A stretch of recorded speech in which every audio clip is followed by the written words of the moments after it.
ललित शवि श्यामा प्यारे की गिरधर कृष्ण मुरारी। बच्चा नारायण दास, बच्चा नारायण दास, नंदे जो गुरु जी। यह नगर देख रहे हो, दूर से ही कितना सुंदर प्रतीत होता है। देख, कुछ भिक्षा उच्छा मिले तो ठाकुर जी को भोग लगे। क्यों गुरुजी, यह नगर तो नारायण के अवसर से अति ब्यूटीफुल लग रहा है। अब जो है सो है, मगर भिक्षा भी ब्यूटीफुल मिले तब तो आनंद ही आनंद होए। तो तुम एक काम करो, तुम पश्चिम की ओर जाओ और बच्चा गोवर्धन दास तुम पूरब की ओर जाओ, और जो कुछ भी सीधी सामग्री मिले वो शालिग्राम जी को बाल भोग सिद्ध हो और हमारा कल्याण हो। जी गुरुजी, मैं बहुत सी भिक्षा लाता हूँ। यहाँ के लोग तो बहुत मालदार दिखाई पड़ते हैं। आप बिल्कुल चिंता ना कीजिए। देख बच्चा, ज्यादा लोभ मत करना। एक बात याद रखो कि लोभ पाप का मूल है। लोभ मिटावत मान, लोभ कभी नहीं कीजिए, यहाँ में नरक निधान। बोलो गुरुजी महाराज की जय। गुरुजी महाराज की जय। चला चला चला जलेबी जलेबी, कबाब गर्मा गर्म मसालेदार, 84 मसाला 72 आंच का। जो खाए सो हो चाटे, जो न खाए सो जीभ काटे। ले कबाब का ढेर, बेचा टके से।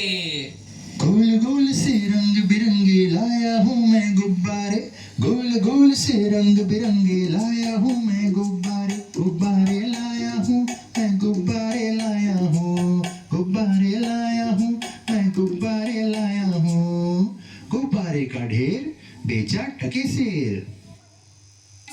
वो चना जोर गरम, चना जोर गरम, बापू मैं लाया मजेदार चना जोर गरम।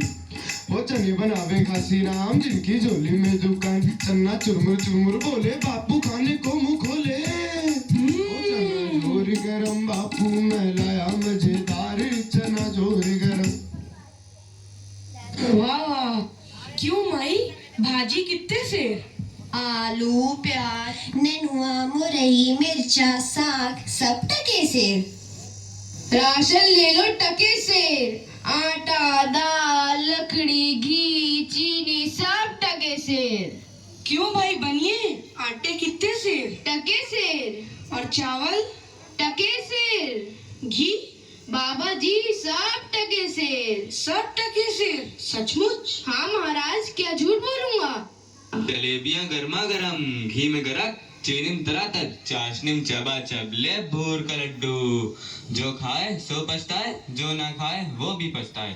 रेवड़ी कड़ाका, पापड़ पड़ाका, ऐसी जात हलवाई जिसके 36 काम है भाई। सब सामान ताजा, खाजा ले खाजा, टके सेर खाजा।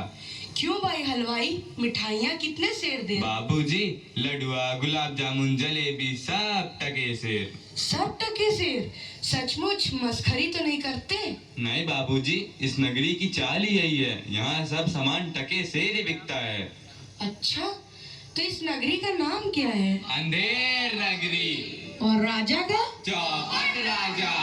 वाह वाह वाह वाह, बड़ा आनंद है। अंधेर नगरी, चौपट राजा।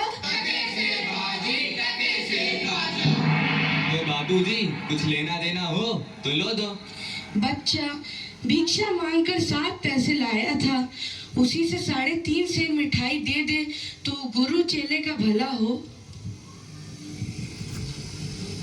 अंधेर नगरी, चौपट राजा, टके सेर बाजी, टके सेर खाजा। अंधेर नगरी, चौपट राजा, टके सेर बाजी, टके सेर खाजा।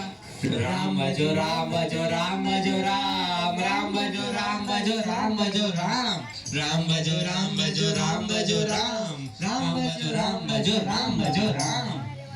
अंधेर नगरी, चौपट राजा, टके सेर भाजी, टके सेर खाजा। अंधेर नगरी, चौपट राजा, टके सेर भाजी, टके सेर खाजा। बच्चा गोवर्धन दास, बता क्या लाया? मुझे तो गठरी भरी मालूम पड़ रही है। गुरुजी महाराज, बड़ा माल लाया हूँ, 3.5 सेर मिठाई। देखूं बच्चा, इम्पॉसिबल। वाह वाह वाह वाह, इतनी सारी मिठाइयाँ कहाँ से लाया? किस धर्मात्मा से भेंट हुई? गुरुजी महाराज 7 पैसे भीख में मिले थे, उसी से इतनी मिठाई मोली। बच्चा नारायण दास ने तो मुझसे कहा था कि यहाँ सब सामान टके सेर बिकता है। हमने उसकी बात का विश्वास नहीं किया। बच्चा, यह कौन सा नगर है और इसका राजा कौन है? गुरुजी, हमारी सारी जनता को पता है, आपको ना पता? यह है अंधेर नगरी, चौपट राजा, टके शेर भाजी, टके शेर खाजा। तो बच्चा, ऐसे नगर में रहना उचित नहीं है। देश नहीं है। 2 पैसे पास होने पर पेट भर जाता है, और नगरियों में दिन भर भिक्षा मांगो तो उपवास रहना पड़ता है। मैं तो इस नगरी को छोड़कर अब तो मैं इस नगर में एक क्षण भी नहीं रहूंगा। देख, मेरी बात मान, नहीं तो पीछे पछताएगा। मैं तो जाता हूँ, पर इतना कह दे रहा हूँ कि जब भी कोई संकट पड़े मेरा स्मरण जरूर करना। प्रणाम गुरुजी, मैं आपका नृत्य ही स्मरण करूंगा। अंधेर नगरी के चौपट राजा पधार रहे हैं। लीजिए महाराज, पीजिए महाराज। हा आनंद और दो। दुहाई है महाराज, दुहाई है।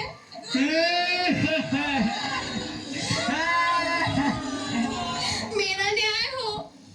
तुम्हारा न्याय यही होगा, और ऐसे होगा जैसे यम के यहाँ भी नहीं होता। बोलो क्या हुआ? महाराज, कल्लू बनिया की दीवार गिर पड़ी, सो मेरी बकरी उसके नीचे दब गई। दुहाई है महाराज, मेरा न्याय हो। मंत्री, जाओ अभी कल्लू बनिया की दीवार को ले आओ। महाराज, दीवार नहीं लाई जा सकती। मंत्री, उसके भाई, लड़के, दोस्त जो भी मिले उसे पकड़ लाओ। अरे महाराज, दीवार ईंट चून की होती है, उसका कोई भाई बेटा नहीं होता। अच्छा, तो जाओ कल्लू बनिया के पकड़ लाओ। कल्लू बनिया को लाया जाए। कल्लू बनिया हाजिर हो। महाराज की जय हो। क्यों रे बनिए, पुदीने की धनिये, इसकी चक्री कैसे मर गई? बोल। महाराज, चक्री नहीं बकरी। हाँ वही यार। महाराज, मेरा कुछ दोष नहीं, कारीगर ने ऐसी दीवार बनाई कि गिर पड़ी। मंत्री, इस लल्लू को निकालो और कारीगर को पकड़ लाओ। इस लल्लू को ले जाओ और कारीगर को लाओ। कारीगर हाजिर हो। महाराज, मेरी जय हो। क्यों रे कारीगर, तैने दीवार ऐसी क्यों बनाई कि दीवार गिर गई और मकड़ी मर गई? बोल। महाराज, मेरा कुछ कसूर नहीं, उस चूने वाले ने ऐसा बोझा चूना बनाया कि दीवार गिर पड़ी। अच्छा, इस कारीगर को ले आओ। नहीं, कारीगर को निकालो और चूने वाले को पकड़ लाओ। कारीगर को ले जाओ और चूने वाले को लाओ। चूने वाला हाजिर हो। महाराज की जय हो। क्यों बे खैर सुपारी चूने वाले, इसकी ककड़ी कैसे मर गई? बोल। महाराज, हमें कुछ कसूर नहीं, वो बेस्तिया चूने पानी ढेर दे दिए, इसी की दीवार कमजोर रह गई। अरे मंत्री, इस चुन्नी लाल को निकालो और भिस्ती को पकड़ लाओ। इसे ले जाओ और भिस्ती को लाओ। भिस्ती हाजिर हो। क्यों बे भिस्ती, गंगा जमुना कश्ती, तैने चूने में इतना पानी क्यों दिया कि दीवार गिर गई और कल्लू बनिया दब गया? महाराज, गुलाम का कोई कसूर नहीं, उस कसाई ने मसक ही इतनी बड़ी बना दी कि उसमें पानी ज्यादा आ गया। महाराज, मुझे माफ करो महाराज। मंत्री, इस भिस्ती को निकालो और कसाई को पकड़ लाओ। भिस्ती को ले जाओ यार, कसाई को लाओ। कसाई हाजिर हो। महाराज, क्यों रे कसाई, तैने मसक ऐसी क्यों बनाई, दीवार गिराई और बकरी दबाई? बोल। महाराज, गडरिया ने टके पर ऐसी बड़ी भीड़ मेरे हाथों बेची कि उसकी मशक ही बड़ी बन गई। मंत्री, इस खबीज के बच्चे को निकालो और जाओ गडरिये को ले आओ। इसे ले जाओ और गडरिये को लाओ। गडरिया हाजिर हो। महाराज की भय हो।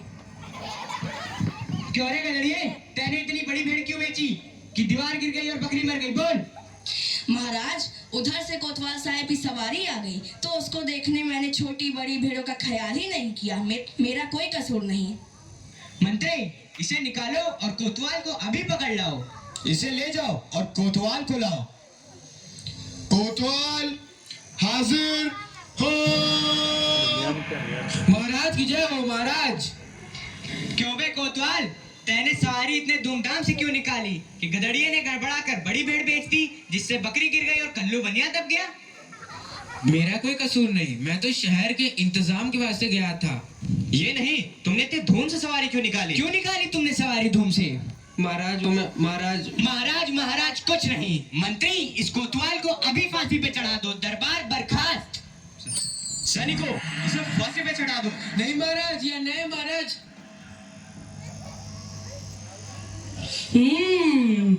गुरुजी ने तो हमको यहाँ रहने से मना किया था। माना कि देश बुरा है, पर अपना क्या, अपन किसी राजकाज में थोड़ी ना है कि किसी बात का डर हो। रोज मिठाई चबाना और मजे से आनंद उठाना। चल बच्चा, बहुत मत आया, आज पूरी हो गई। बाबा जी चलिए, नमो नारायण कीजिए। हैं? यह आफत कहाँ से आई? अरे भाई, मैंने तुम्हारा क्या बिगाड़ा है जो मुझे पकड़ते हो? आपने बिगाड़ा है या बनाया है, इससे क्या मतलब। अब चलिए फांसी पर चलिए। फांसी? अरे बाप रे बाप, फांसी? मैंने किसकी जमा लूटी है कि मुझको फांसी? मैंने किसके प्राण मारे हैं जो मुझको फांसी? आप बड़े मोटे हैं, इस वास्ते आपको फांसी होगी। मोटे होने से फांसी? ये कहाँ का न्याय है? अरे फकीरों से हंसी नहीं की जाती। बात यह है कि कल कोतवाल साहब को फांसी का हुक्म हुआ था। जब फांसी देने को ले गए तो फांसी का फंदा बड़ा हुआ, क्योंकि कोतवाल साहब दुबले हैं। हमने इस पे महाराज से अर्ज किया कि किसी मोटे आदमी को पकड़कर फांसी दे दें। इस वास्ते तुमको ले जाते हैं कि कोतवाल के बदले तुमको फांसी दें। तो क्या और कोई नगर भर में मोटा नहीं मिलता जो मुझ अनाथ फकीर को फांसी दे देते हो? इसमें दो बातें हैं। पहली, राजा की न्याय से कोई मोटाता नहीं। दूसरी, अगर मोटा जाए तो दरबार में जाके न जाने क्या बोले, इस वास्ते आपको फांसी होगी। दुहाई हो परमेश्वर की, यहाँ बड़ा ही अंधेर है। अरे गुरुजी महाराज का कहना मैंने ना माना, उसी का फल मुझे अभी भोगना पड़ रहा है। गुरुजी कहाँ हो? कृपया मेरे प्राण बचाओ। हाय, मैंने गुरुजी का कहना ना माना, उसी का फल है ये। गुरुजी कहाँ हो? बचाओ। अरे बच्चा गोवर्धन दास, तेरी यह क्या दशा हो गई है? गुरुजी, दीवार के नीचे बकरी दब गई, सो इसके लिए मुझे फांसी देते हैं। गुरुजी बचाओ। अरे बच्चा, मैंने तो पहले ही कहा था कि ऐसे नगर में रहना ठीक नहीं है। तूने मेरा कहना नहीं सुना। कोई चिंता नहीं, नारायण सब समर्थ हैं। और सुनो, मुझे मेरे शिष्य को एक उपदेश देना है। तुम लोग तनिक किनारे हो जाओ, और अगर मेरा कहना नहीं सुने तो समझ लो तुम्हारा भला नहीं होगा। नहीं महाराज, हम लोग हट जाते हैं, आप बेशक उपदेश दीजिए। तब तो गुरुजी हम ही फांसी चढ़ेंगे। नहीं बच्चा, मुझको चढ़ने दे। नहीं गुरुजी, हम फांसी चढ़ेंगे। नहीं बच्चा, हम इतना समझाया, नहीं मानता। हम बुढ़े भाई, हमको चढ़ने दे। अरे भाई, यह क्या माजरा है, कुछ समझ नहीं पड़ता। हम भी नहीं समझ सकते कैसी गड़बड़ है। क्या गोलमाल है? महाराज, गुरु कहता है मैं फांसी चढ़ूंगा, शिष्य कहता है मैं फांसी चढ़ूंगा। बाबूजी, आप काहे को फांसी चढ़ना चाहते हो? महाराज, इस वक्त ऐसी साइट है कि जो मरेगा सीधा वैकुंठ जाएगा। अरे बाबा जी, तब तो हम भी फांसी चढ़ेंगे। हमको तो हुक्म है, हम ही फांसी चढ़ेंगे। अरे दीवार तो हमारी वजह से गिरी थी, फांसी तो हम चढ़ेंगे। राजा कौन? तो बैकुंठ जाने का हक किसका? तो मंत्री चढ़ाओ उनको फांसी। अरे चलिए महाराज। जहाँ ना धर्म, ना बुद्धि, ना नीति, ना सूजन समाज, तो ऐसी अपूही नसे जैसे चौपट राज। अंधेर नगरी चौपट राजा, अंधेर नगरी चौपट राजा। जिस मोल भाजी उस मोल खाजा, उस मोल खाजा हो। अंधेर नगरी